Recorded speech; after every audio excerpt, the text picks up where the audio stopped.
12월 29일 아침 송은재TV 시작합니다. 휴일 아침부터 이게 무슨 날벼락 같은 소식입니까? 국내에서 또 항공기 사고가 발생을 했습니다.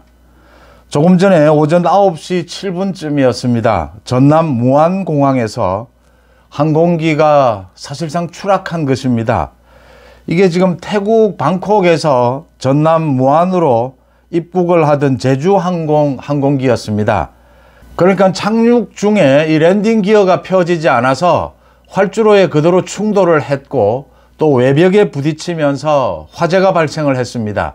비행기도 두동강이 났고 화재도 발생을 했고 181명이 타고 있었습니다. 거의 우리나라 사람이 아니면 태국인 승객이 아니겠느냐 이렇게 보이고 181명 중에서 현재까지 사망자는 28명으로 확인이 됐습니다. 사망자도 계속 늘어날 것이다 이렇게 보이고요. 이 승객들과 승무원이 6명이었습니다. 그러니까 이 지금 나오고 있는 이야기는 랜딩 기어가 펴지지 않았다. 이게 조류와 충돌한 것으로 보인다라고 하는 게 이 원인으로 꼽히고 있습니다.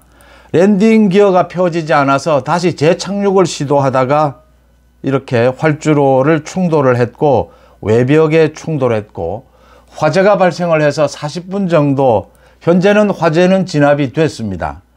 그런데 이 비행기 형체가 크게 파손이 됐고 화재까지 발생을 해서 생존자가 얼마나 될 것이냐 안타까운 소식입니다. 지금 대통령 권한대행의 대행입니다. 최상목 권한대행이 모든 국가의 역량을 총동원해서 생존자 구조에 나서라라고 한 명이라도 더 생존자를 구해야 한다.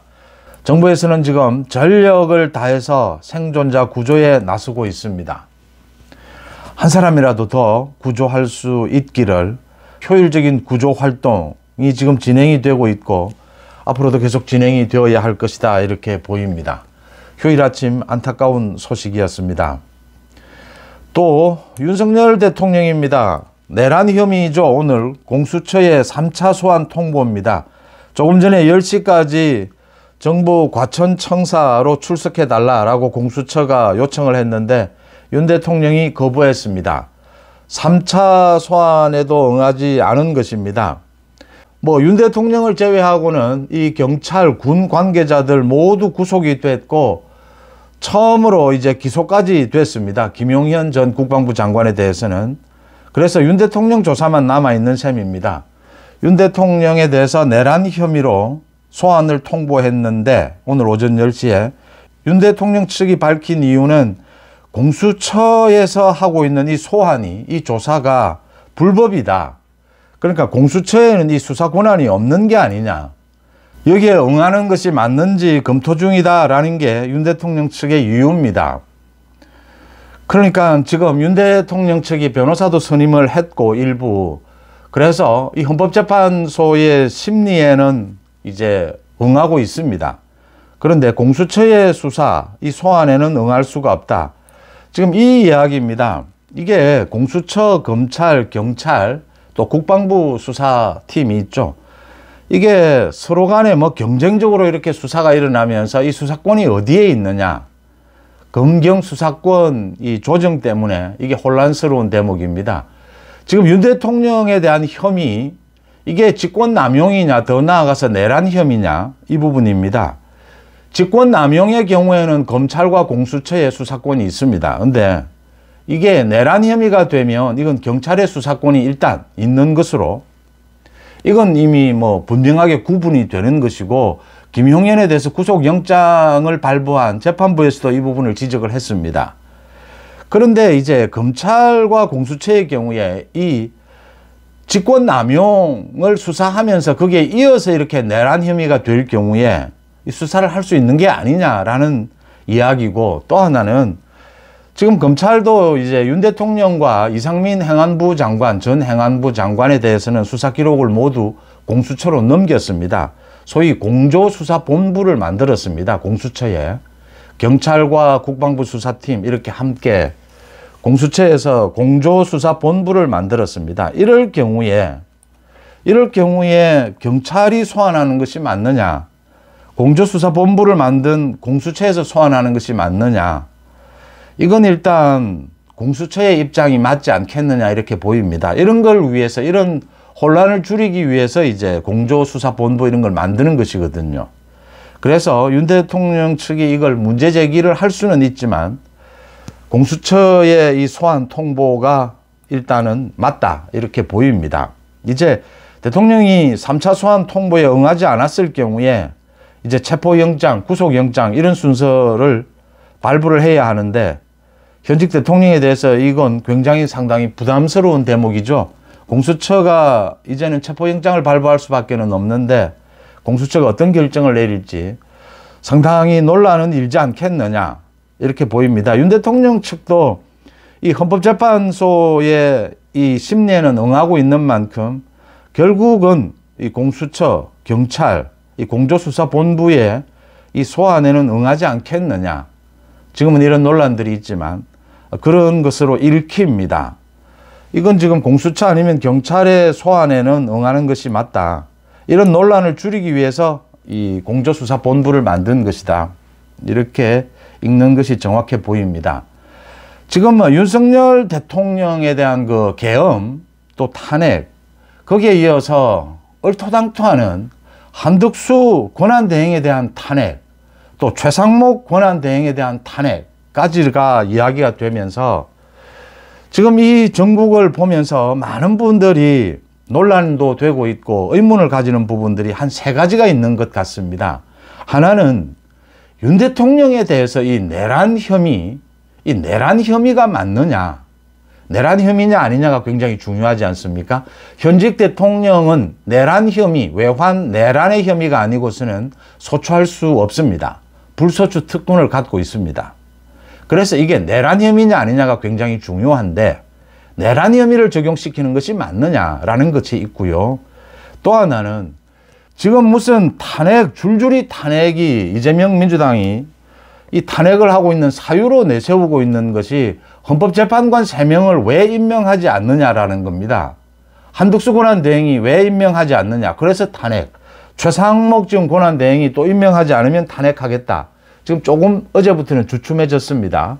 국민들의 반발에 부딪혀서 이재명 민주당도 이게 지금 급작하게 밀어붙여서 될 일이 아니다. 경고를 맞은 셈이죠. 좀 주춤해졌는데 그래도 이재명 민주당은 지금 최상목 권한대행도 헌법재판관 3명을 임명하지 않으면 탄핵하지 않을 수 없는 지금 뭐 이런 상황이 되어 있는 겁니다. 이런 난동을 부릴 수밖에 없는 이 헌법재판관 3명을 임명을 해야 하느냐 말아야 하느냐 이게 과연 탄핵 사유가 되느냐 이게 논란이고 많은 의문들입니다. 또 하나는 이렇게 갈 경우에 지금 윤 대통령 측과 이 이재명 측의 어떤 재판을 놓고 시간 싸움입니다. 이렇게 갈 경우에 조기 대선이 오느냐 오지 않느냐. 조기 대선이 만약 온다면 이 전국은 어떤 방향으로 가게 될까? 여기에서 제가 이재명의 사법 처리도 뭐 당연히 확실하게 일어나야 되지만 윤 대통령의 이 계엄과 이 부분에 대한 책임도 당연히 물어야 되는 것이다 라고 말씀을 드리니까 어떤 분께서 이렇게 말씀을 하십니다. 그렇게 양비론, 양쪽 다 비판을 하는 것은 쉽지만 좀 더 엄중하고 급한 것부터 처리를 해야 하지 않겠느냐라는 말씀을 하시는 분도 있습니다. 이건 양비론으로 바라볼 문제가 아니다라는 것입니다. 앞으로의 전국을 보는데 뭐 간략하게 말씀을 드리면 조금 이따 자세하게 말씀을 드릴 텐데 사기꾼이 있고 도둑놈이 있습니다. 사기꾼과 도둑놈은 다 처벌해야 합니다. 사기꾼 처벌이 급하니까 도둑놈은 좀 접어두자. 이건 사법 시스템이 아닙니다. 사기꾼과 도둑놈은 다 처벌해야 합니다. 법적인 처벌을 해야 합니다. 사기꾼 도둑놈이 아닌 새로운 정치 공간이 열려야 한다라는 것입니다. 그래서 이걸 양비론으로 보는 것은 맞지 않다. 이런 부분 한번 짚어보겠습니다. 이 세 가지. 먼저 내란 혐의입니다. 이게 내란 혐의냐 아니냐. 소위 법조인들, 이 법학을 전공한 교수들, 저는 이렇게 전국에 현안이 있을 때마다 전문가다라고 하면서 교수들이 나서서 입장을 발표하고 또 법조인이다라고 하면서 자기 견해를 발표하는 것은 뭐 정치적인 의도가 있다면 뭐 그건 무시하면 되는 것인데, 이 부적절한 이런 의견 표시하는 데는 절대 찬성할 수 없습니다. 그게 미치는 영향을 잘 고려를 해야 합니다. 내란이 아니라, 내란죄가 아니라 내란 혐의를 적용시키는 것은 불가피합니다. 지금 윤 대통령을 제외한 대부분의 군 관계자들, 경찰이 내란 혐의로 다 구속이 됐습니다. 전 국민이 생중계로 봤습니다. 군대가 국회로 진입을 했고 유리창을 깨고 본관 안으로 난입을 했습니다. 왜 그랬을까? 라는 겁니다.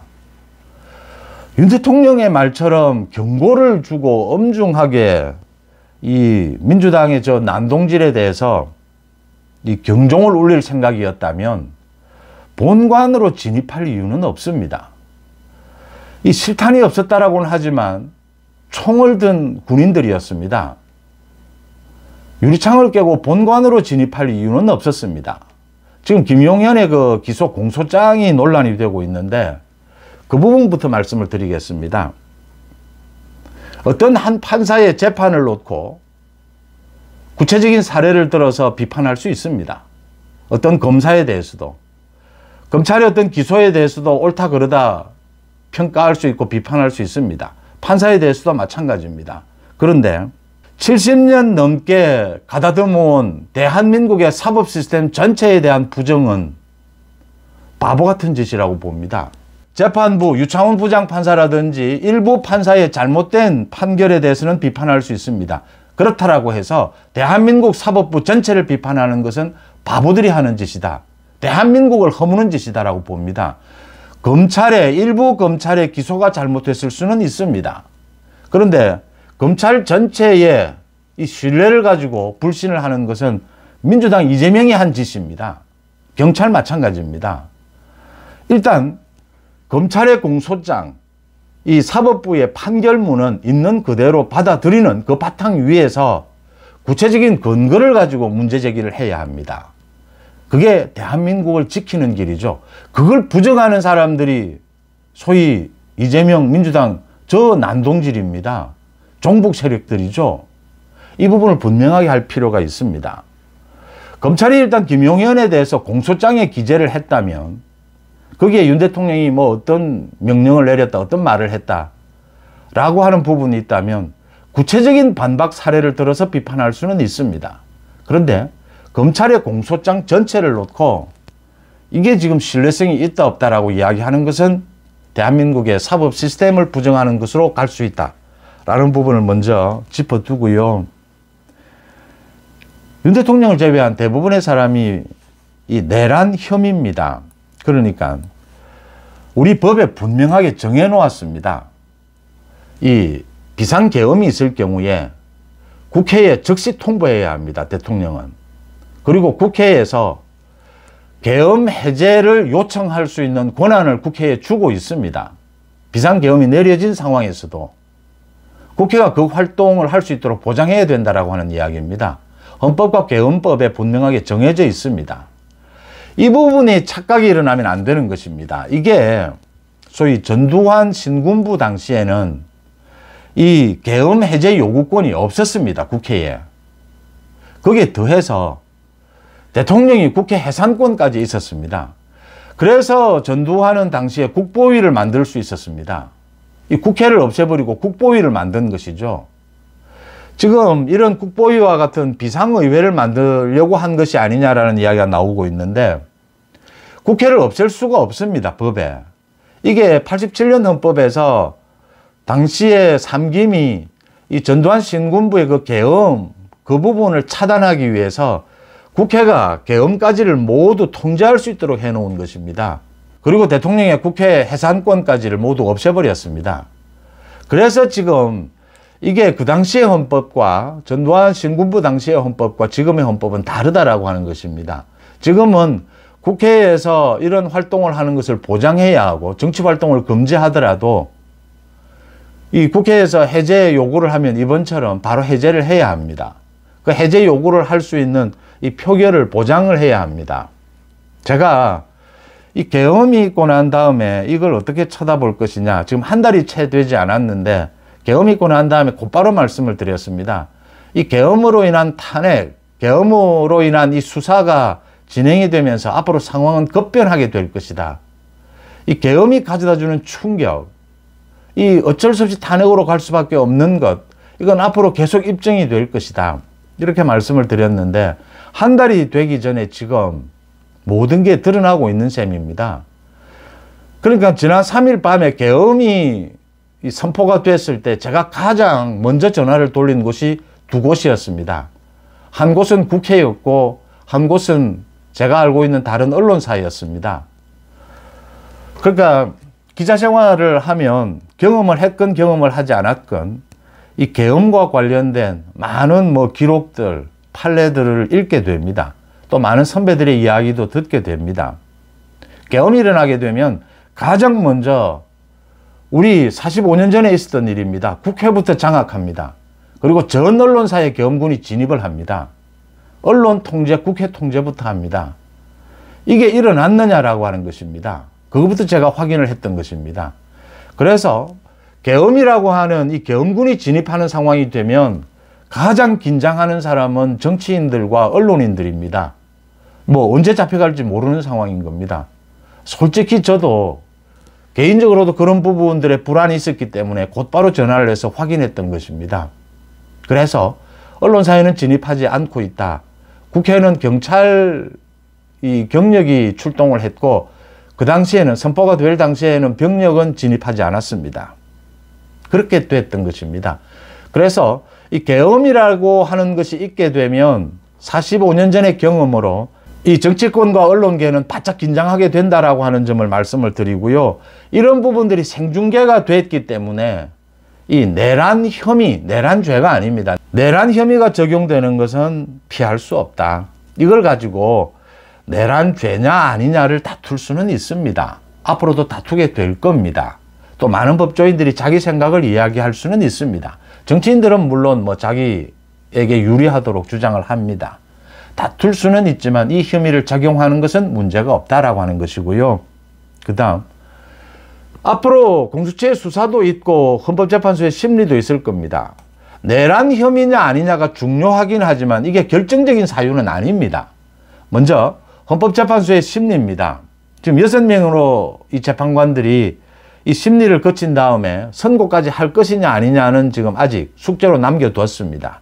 3명이 더 임명될지 안 될지도 모르는 상황이고, 그런데 내란 혐의냐 아니냐 모든 걸 밝히게 될 겁니다.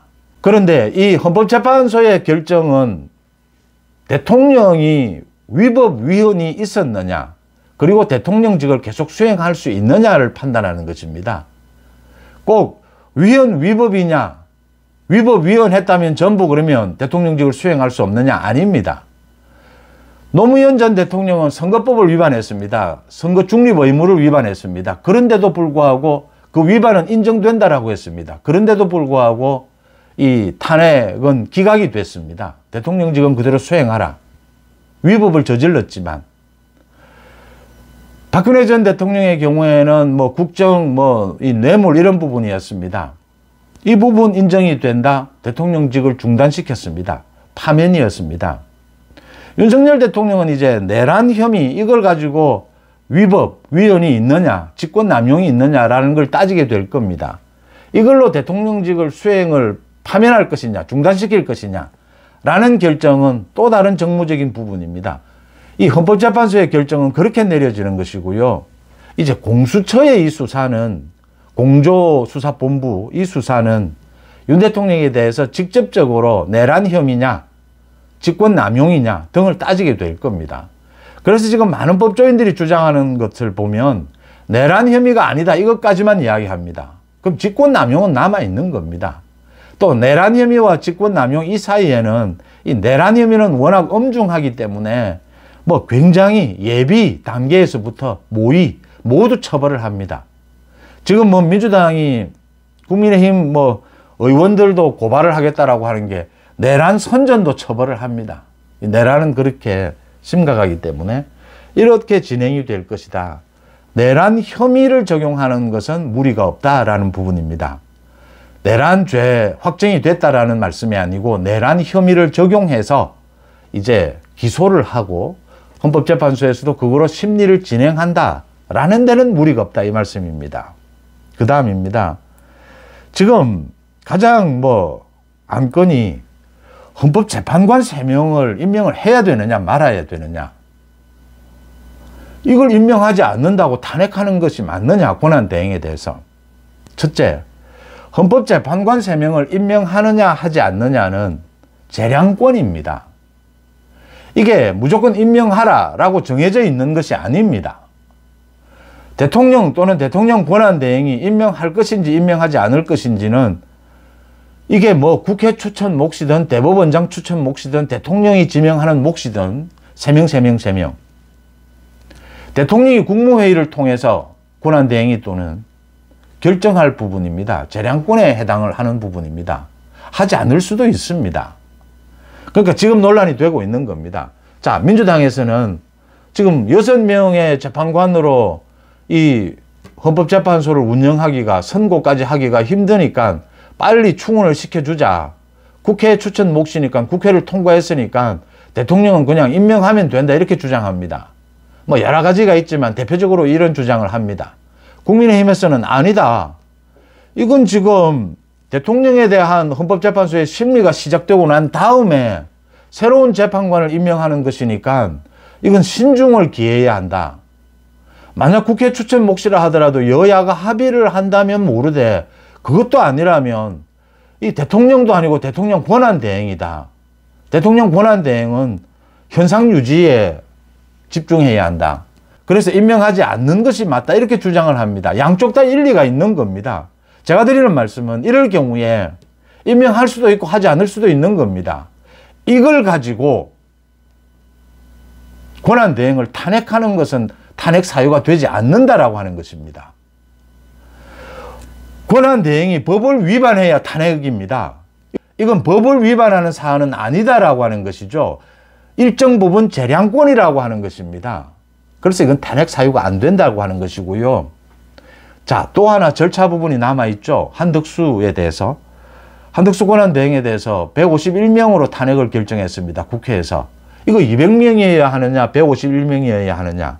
이제 이건 곧 헌법재판소에서 결정을 내려줄 겁니다. 이 결정을 내려주면서 그러니까 헌법재판소에서 151명이 맞느냐 200명이 맞느냐 이 의결정족수 이 결정을 내려주면서 바로 결정을 해주면 됩니다.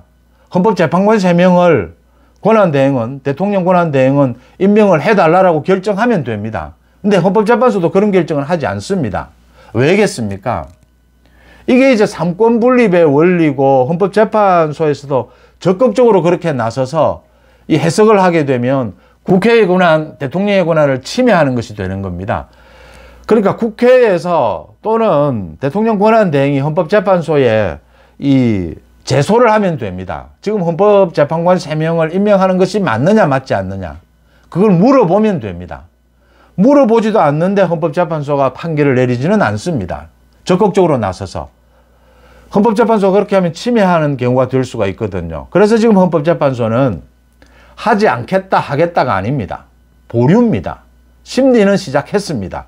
6명으로. 이 9명이 아니고 6명으로 선고까지 할 것이냐 하지 않을 것이냐는 보류해 뒀습니다. 이제 이걸 놓고 6명으로 하는 것이 윤 대통령 측에는 좀 유리하다. 그럴 수 있습니다. 적으면 적을수록 6명 중에 1명만 반대하면 이 탄핵 심리 기각하는 것입니다. 민주당으로서는 1명이라도 더 많은 것이 좋다. 지금 이런 상황이 되는 겁니다. 그래서 이걸 가지고 헌법재판소에서 어떤 결정은 내려줄 텐데 절차상 결정만 내려줄 것이냐.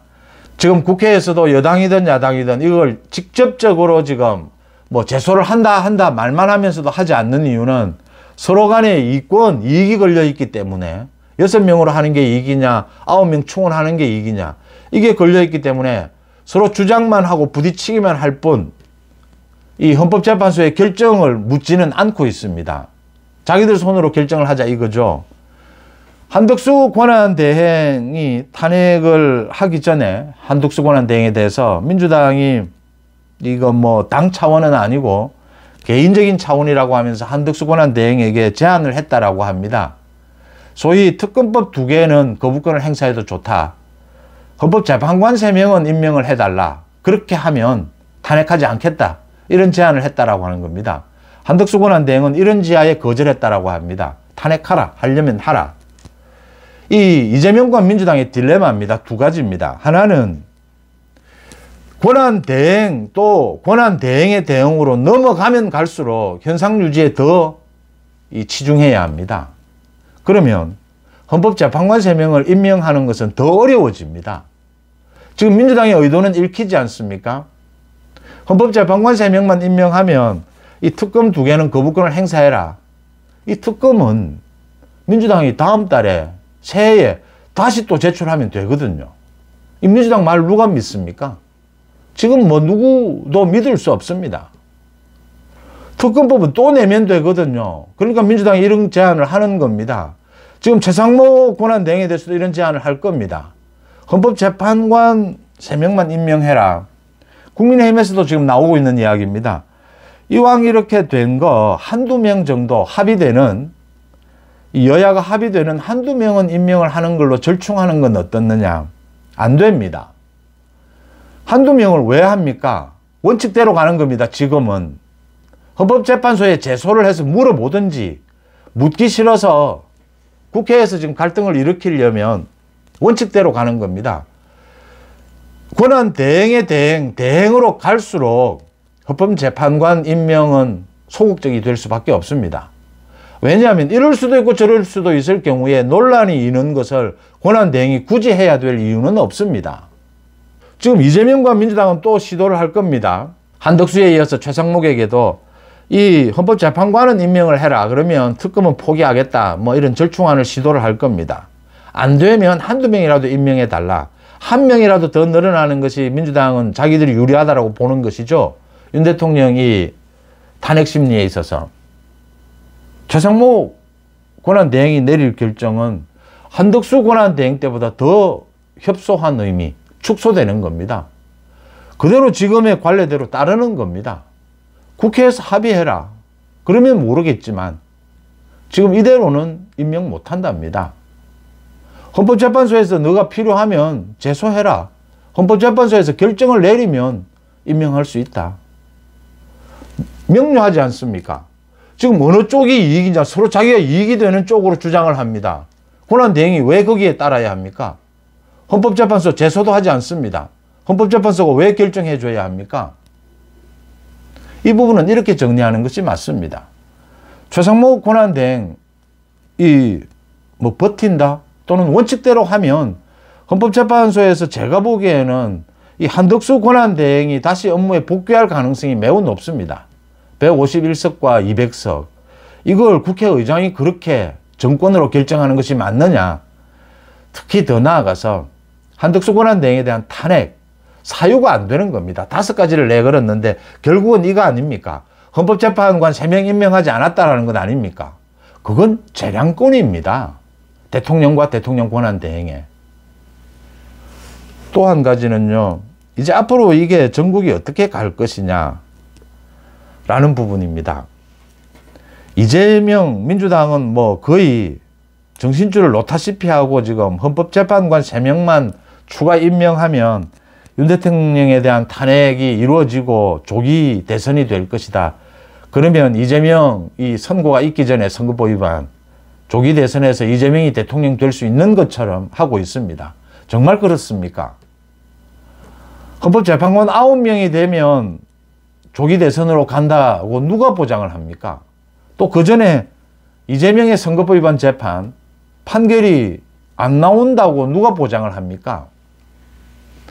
윤 대통령의 시간 끌기도 분명히 있습니다. 재판 지연도 있습니다. 이재명의 재판 지연도 분명히 있습니다.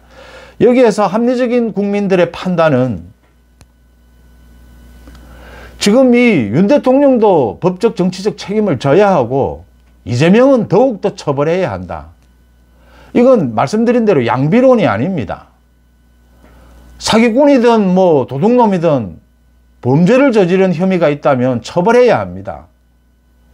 대한민국의 사법 시스템은 지난 70년이 넘게 대한민국을 지탱해온 이 기둥입니다. 이걸 포기한다라고 하는 것은 쿠데타입니다. 반란입니다. 그게. 대한민국을 부정하는 것입니다. 그러니까 정치권이 언제나 현실적으로 이 충돌을 하는 것이죠. 여야가 충돌하면서 현실적인 판단을 하게 되는 것들입니다. 국민들이 여론으로 또는 투표를 통해서. 지금은 윤 대통령과 이재명의 충돌 국면이 아닙니다. 지금은 법치냐 불법이냐의 충돌입니다. 윤 대통령도 문제가 있다면 처벌을 받아야 하고 이재명도 문제가 있다면 처벌을 받아야 합니다. 이렇게 불법적인 요인에 대해서 법치를 바로 세우는 그 세력, 그 정치적 공간이 만들어져야 합니다. 이제 법치냐 불법이냐의 이 대립구도로 앞으로 전국은 흘러가게 될 것이다. 많은 수사 결과, 헌법재판소의 결과, 국회에서의 결정, 권한대행의 결정 이런 것들이 계속 쏟아지면서 한 달도 채 되지 않았습니다. 그때와 지금의 상황은 또 급변했습니다. 앞으로 보름 한 달 뒤에는 또 상황은 급변하게 될 겁니다. 결국은 어디로 가게 되느냐? 법치냐 불법이냐의 싸움입니다. 지금 어제도 굉장히 대표적으로 홍준표입니다. 홍준표가 나서서 지금 국민의힘의 소위 한동훈 계열 쪽의 이 의원들을 제명시켜야 된다라고 이야기를 합니다. 홍준표는 왜 그럴까?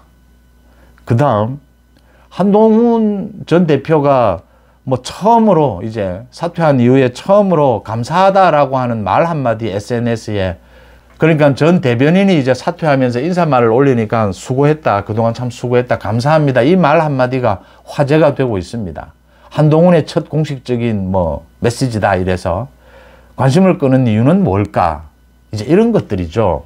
지금 앞으로의 전국은 굉장히 빠른 속도로 여러 가지 변수는 있겠지만 민주당에서도 이재명을 극복해야 되는 것입니다. 민주당이 이재명을 극복할 수 있느냐가 과제가 될 겁니다. 이재명에게 볼모로 잡혀 있는 한 민주당도 정치적 비전이 보이지 않습니다. 어느 길로 가든, 윤 대통령의 탄핵으로 조기 대선으로 가든, 윤 대통령의 탄핵이 기각이 돼도 수사는 또 계속됩니다. 공수처의 수사는. 그래서 계엄이 있기 전과 있기 후는 이제 완전히 다릅니다. 윤 대통령이 대통령직에 복귀해도 상황은 크게 변하지 않습니다. 이재명 마찬가지입니다. 이재명의 선거법 위반, 2심 판결이 나오게 되면 그 전과 그 후는 천지개벽이 일어나게 될 겁니다. 버티지 못합니다. 민주당 마찬가지로 이재명을 극복해야 하듯이 국민의힘 마찬가지로 윤석열 대통령을 극복해야 합니다. 결국은 그 길로 갈 수밖에 없습니다. 여기에서 이제 홍준표 같은 경우에는 발부둥을 치는 겁니다. 홍준표는 계엄도 잘 됐다, 지금 말을 바꾸고 있지만 계속 말을 바꿀 겁니다. 탄핵하면 안 된답니다. 자, 이제 시간이 지나게 되면 많은 것들이 드러날 겁니다. 계엄이 얼마나 문제가 있었던가, 또 탄핵은 왜 불가피했는가가 지금도 거의 다 드러나 있습니다. 앞으로 더 드러나게 될 겁니다. 홍준표가 노리는 것은 뭘 노리게 될까요? 내부 분열을 노리게 되는 겁니다. 자기가 살기 위해서. 이 협잡 정치의 마지막 종착점입니다. 자기가 잘못 주장하고 잘못된 명분 쪽에 서 있을 경우에 이렇게 전체 국면은 그렇게 흘러가지 않거든요. 사법 시스템은 그대로 추진이 됩니다. 진행됩니다. 그러면 전국의 흐름은 국민들의 상식 법치에 맞게 가게 됩니다. 거기에 반대했던 많은 정치인들은 낙오되는 겁니다. 도태되는 겁니다. 거기에서 살아남기 위해서 이 사람들이 쓰는 방법은 내부 분열, 내부 총질입니다. 흔히 가장 잘 쓰는 방법들입니다. 지금 대선이 벌써 조기 대선이 있는 것처럼 설치고 다니는 사람이 이재명, 이준석, 홍준표입니다. 왜 저렇게 설칠까요? 들여다보시면 시간이 지나면 지날수록 불리해질 사람들입니다. 이 사람들이 주인공이 아닙니다.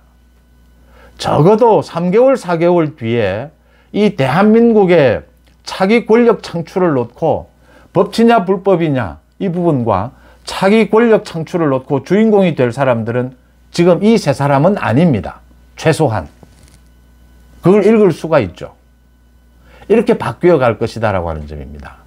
그래서 저는 여기에서 가장 강조하는 것은 언제나 그랬듯이 이 계엄은 절대 어떤 변명을 하더라도 잘못된 것입니다.